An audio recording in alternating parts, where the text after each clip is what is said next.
these mantras or thoughts that we've programmed in our minds over time. And you could look up pretty much any ailment, and abdominal pain is in there. And there's like a reverse mantra or a healing mantra that you can say to yourself to help heal your body.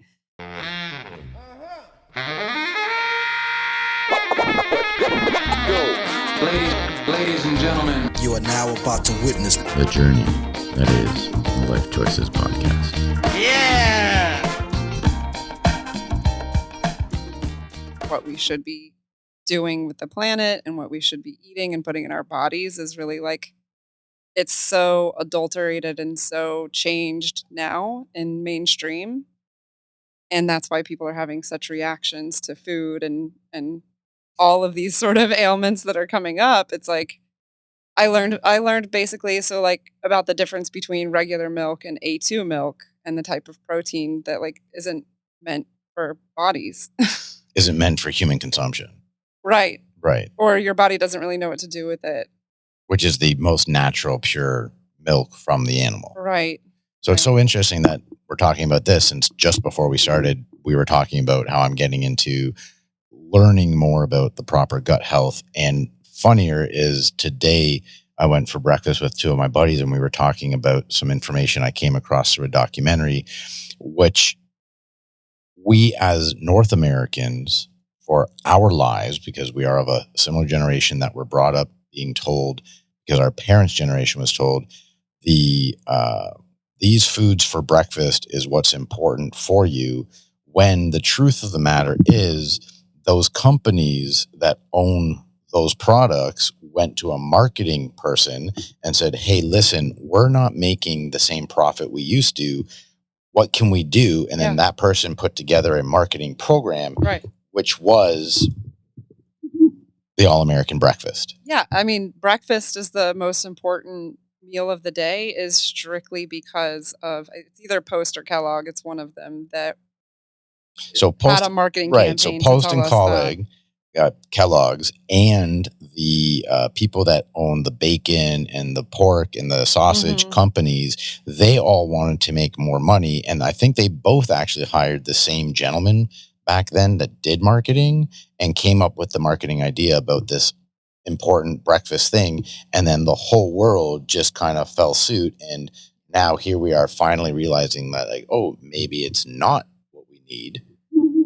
And now we have people out there that are trying to better our education and show us the way it's supposed to be. Mm-hmm.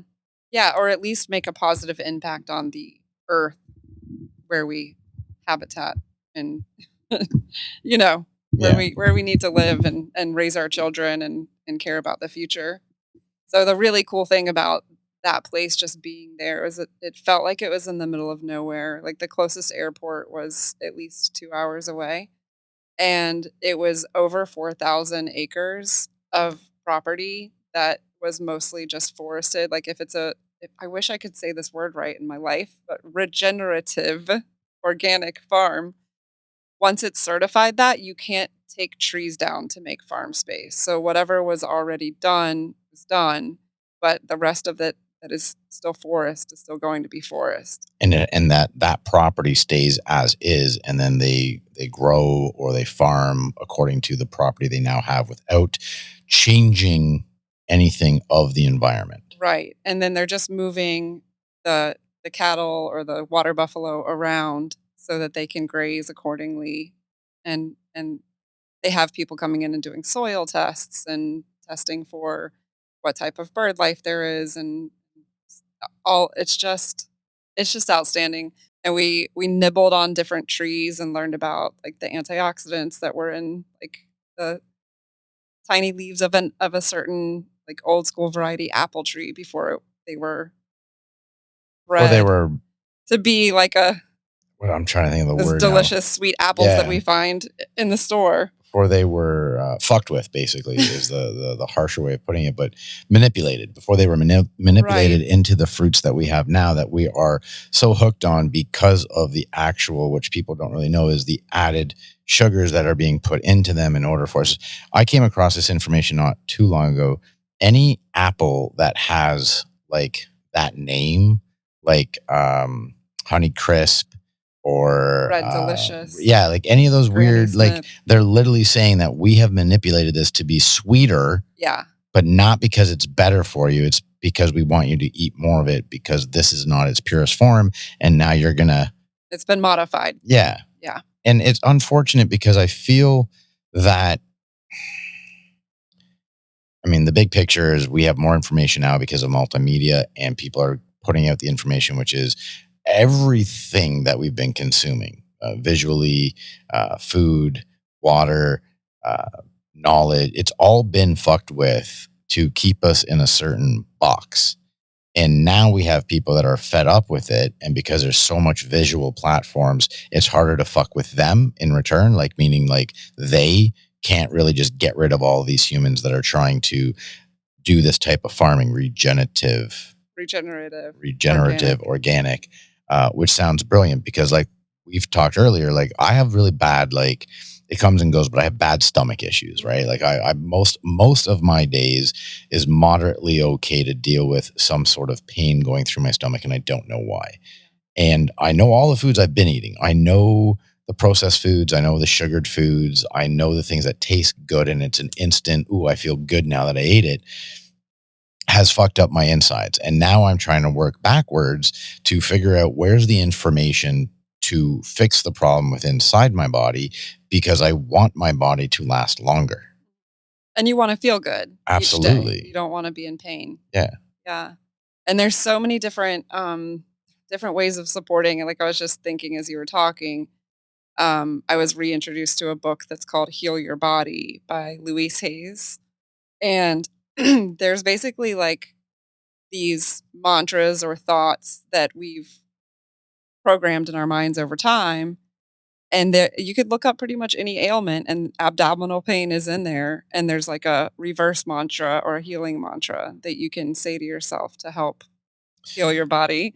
And then there's also, yes, the amount of crap that and adulteration that's happened to our food over time, where we think that it's okay to eat. We think certain things are healthy and they're just not anymore. Like you look at the Dirty Dozen lists of different fruits and vegetables and it's like, I'm in a constant battle when I'm in a grocery store. I'm like, well, I want blueberries today, but they don't have organic. So is it good to eat the not organic ones? What if I wash them? Well, no, they were still grown with pesticides. So it's inside. Or like, it's just this battle of like, I can't grow certain things that I want to buy in a store, but I have to know exactly which ones I'm willing to put in my body and which ones I'm not.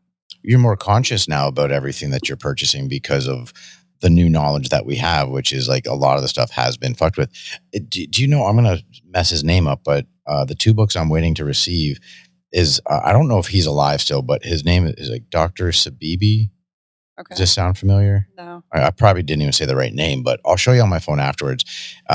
He has all this information, like you were just saying, about it's not even, there's certain foods that you can eat that will heal the ailments that you either have or that you might have. And it's confusing to me how so many people just kind of brush that theory or that ideology away. Like, how can foods heal my, like, whatever? Like, but it's like, how could it not? Right? Like, if it has properties in it that are good for your body mixed with other good properties, and you're exercising and you're thinking right, all of that together should create this temple to be vibrationally higher, if that is like the right terminology. Yeah, or balanced maybe. It's Right. like the whole rule or law of Hippocrates. Heal your body. Food, Through your mind. or both. Or both. Yeah, Okay. yeah. Because the affirmations that I now say every morning and every evening, because you just mentioned there's mantras that you can say that can help with it. And again, I don't have them on my hand because my phone is way over there. But there are 3 affirmations that I say, and I say them 3 times. I don't know why I do that. I just happen to chose to make sure I say it 3 times in a row in the morning. And then also just before I go to bed. The just before I go to bed part, I think I do it because from my understanding with affirmations and mantras, that if you're saying them just before bed, that's the last thought you have before you go into the conscious, unconscious state of mind where you have the greatest ability to manipulate or recreate your reality. I like it. That's the knowledge I've come across through people like Joe Dispenza and other people that are scientifically talking about manifestation and creating your own reality. Is that just before you go to sleep or in your sleep is where you have that extra power and that extra ability to do things. And if you say certain things before you go to sleep, it tends to create another level of possibility. Sort of like when you take a feeling or you take an affirmation and you add a feeling to it, you're doubling up on it. Basically, you're affirming the affirmation to actually become into reality. All the answers are there for us, but we have to do the research and read what it is that's good for our individual bodies. Why has this always been kind of on your forefront? I was raised in a very alternative world where my mom went on like peace marches and toured the Grateful Dead, and I don't think I had meat until I was in my later teens. Like 3 years ago, I decided to study at IIN and got my health coach certificate through that. It wasn't really for the certificate. It was more for just like learning more and confirming what I thought that I already knew. Do you think our emotions are directly related to like what we're eating and what we're putting into our bodies? I think so. Yeah. If you think about just any of the organs, let's start with the brain, like how the neurotransmitters fire off. If they're not supported with the proper electrolytes and the proper type of magnesiums or different things, then they're not going to function and fire off properly. So you'll have brain fog, and then you might have low mood or depression or, it could, and that's just one organ. Like then there's the heart and the liver and the detoxification organs and the lining of your gut and your skin and everything. So yeah, it's a major role. It's such a shame that we don't get taught this stuff when we're younger. At least I don't think I was, because obviously don't remember any of it. And now I have 8 bottles at home of different vitamins that I now take. Magnesium ones I can't even pronounce what they are, but like they're all for like a specific thing to get this back to where it should be. Mm-hmm. And I have my super greens that I have, that like little powder that I add with water. Cool. And that's all part of my like my morning routine. Before I go to bed now, I put all the amounts of the pills that I need in a Ziploc. So in the morning, I'm just ready to go. I go to the fridge, I get my shot of ginger turmeric shot that I do. And then I go have my coffee. Then I'll have like a banana or a piece of fruit of some kind. And then I'll take all my pills. And then I'm ready to go out in the world.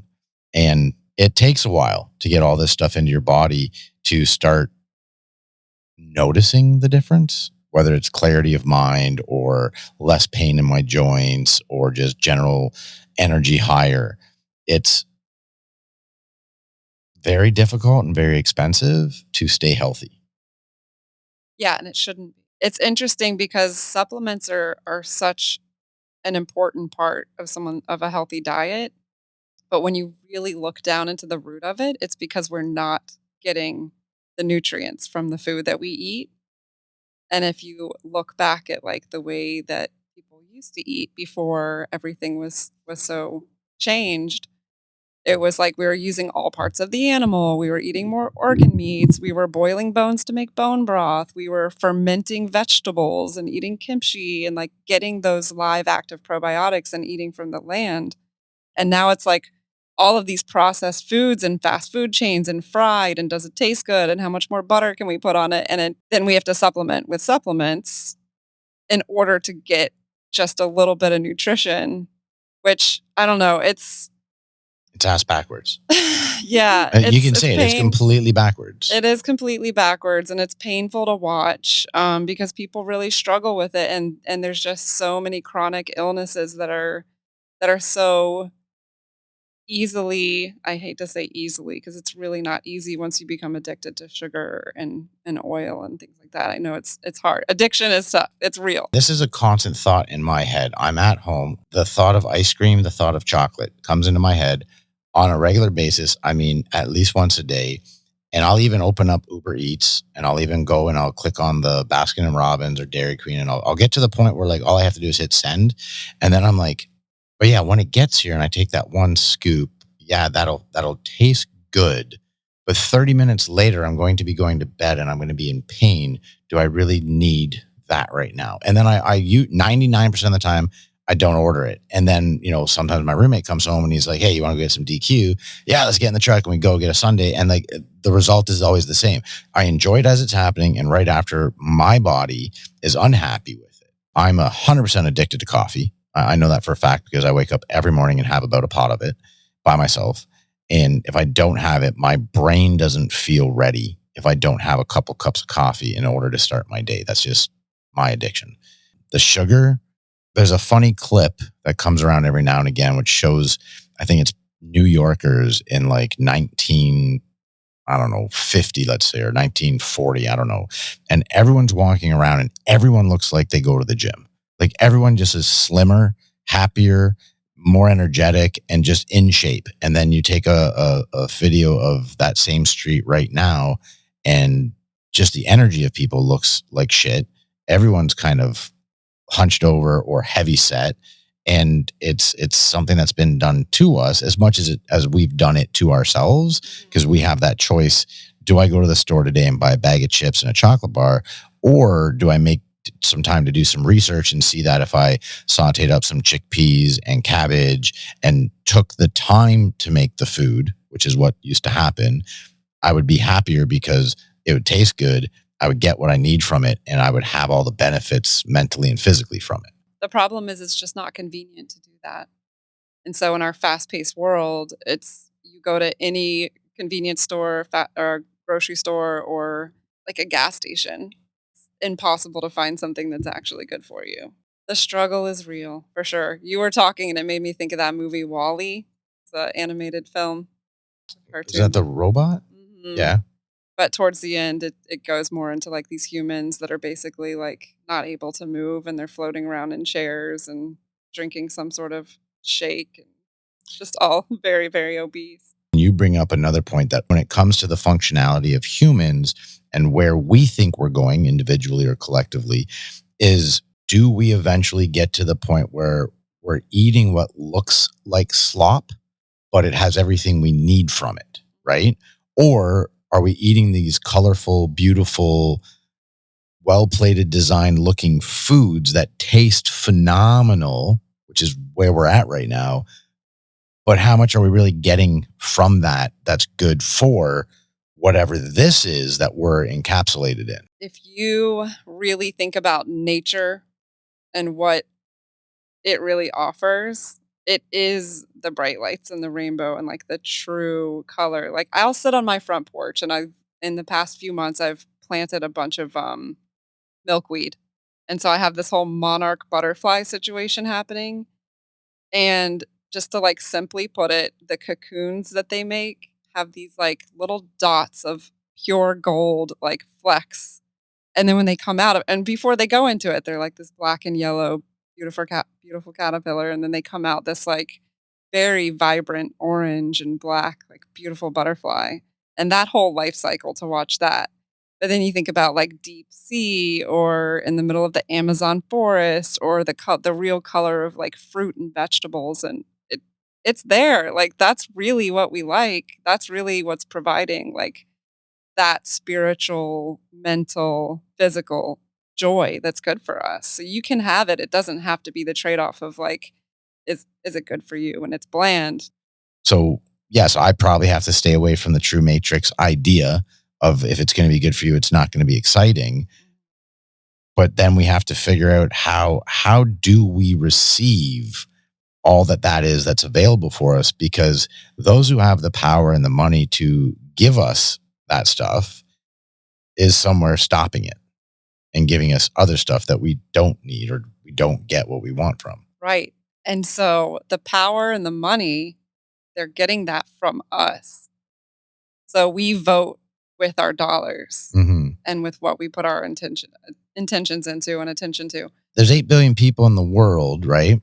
And we have these very few people that run the world, right? That we give the power to. We say, go ahead and do these things, or we put you in a power. Now you can go run the world the way you want, instead of us as a community of the 8 billion saying, no, this is what we want. It's hard because there's such a large mass of people trying to get all of them together to understand the importance of having proper farming, proper food, and getting that to us means we have to take the power back from giving it away to a few people that seem to run everything. So back to the ranch that I went to, I think it provided for me a lot of hope, because you do hear a lot about like the global change that's happening and the farming standards that are going in the opposite direction of what they should be, and the amount of meat and other things that are consumed that are contributing to the pollution and the deterioration of what our soil should be. Um, so it just gave me a lot of hope, and knowing that this one person had this passion to buy this land in Missouri and then some more land in Tennessee where they have more of like the um, a traditional farm, whereas the other one's kind of a ranch.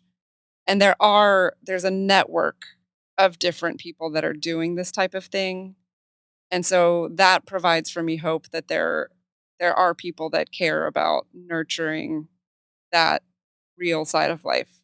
And I feel very lucky that I'm able to work for a company that encourages this type of growth. You're paying for your health insurance by making that decision with your dollar to eat the right foods and eat the right things, but then you're also voting to support these people that are supporting the land by not putting harmful chemicals into it.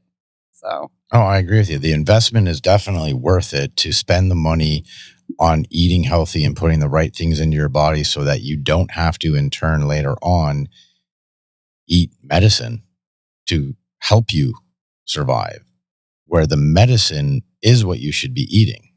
You understand what I'm saying? Like the proper foods is the medicine you should be eating your whole life so that you don't have to end up eating medicine to keep your life. right. That typically has a side effect too. Have you ever gone off of coffee? Yeah. And you get headaches and you detox from it? I don't know. No, I don't get headaches. I've tried different things. I've gone cold turkey. I've tried tea instead. I've tried just having water. So I have the habit of drinking something. Yeah. For me, it's the only way I can explain it is my brain doesn't feel right in the morning. Like when I first wake up, maybe no one's does, but I do not answer emails. I do not talk to anybody. I try my very best until I have a cup or two of coffee. I feel like I just cannot. I might answer incorrectly. I might say the wrong thing. I'm not focused on thinking strategically until I have a cup or two of coffee in my system. I would suggest challenging yourself on, like, is this because of the culture, because of like, don't talk to me before I have my coffee, or is it because you actually enjoy it? It's not so much don't talk to me. It's more I can't talk to others. It's not don't bother me because I haven't had my coffee. I'm not like that. Yeah. You know what I'm saying? It's more like I don't think I can attentively respond appropriately or properly or with the best thought process without the coffee. I don't know if I've trained myself to think that or if it actually is that. Yeah. Like I don't know. Yeah. Yeah, I like the routine of it. I like to brew it. I typically have 1 or 2 cups of coffee a day, but I do add things to it, like my collagen and my medicinal mushrooms and like microdosing? No, not microdosing. Just like the lion's mane and reishi and And powdered foam? Yeah. I think that if you wanted to not do it, you could. I believe that. And anything that I've wanted to change in my life, like I usually, once I figure out that there's something in my life I would like to get rid of or add, I think it comes as a thought kind of regularly for a few days, maybe a week or so.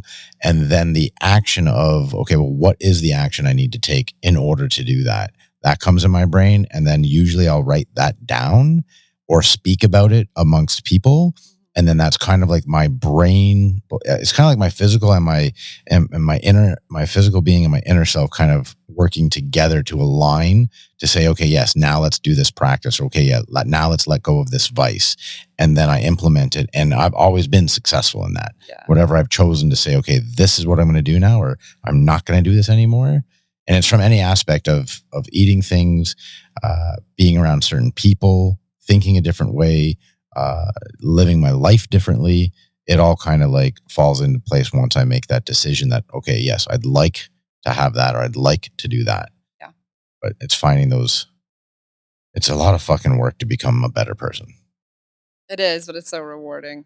And how are you with the upsides of things these days? Man, I am just filled with gratitude. I got to speak at a meeting, and it was a pretty small one. It was like 8 people. I had found some journal entries from like 2 months before I got sober, and then another one from 2 months after, and then like a couple days after that, and it was like down, up, down, like down to the depths. And as I was reading them out loud, I had realized that by being able to read these journal entries from my past in front of other people, that I disempowered them, and I realized like I never have to go back to feeling the way that I felt, because when I was drinking, I was numbing out like a lot of feelings, and also kind of wrecking my relationships that were very important to me. Let's just say with my children, especially.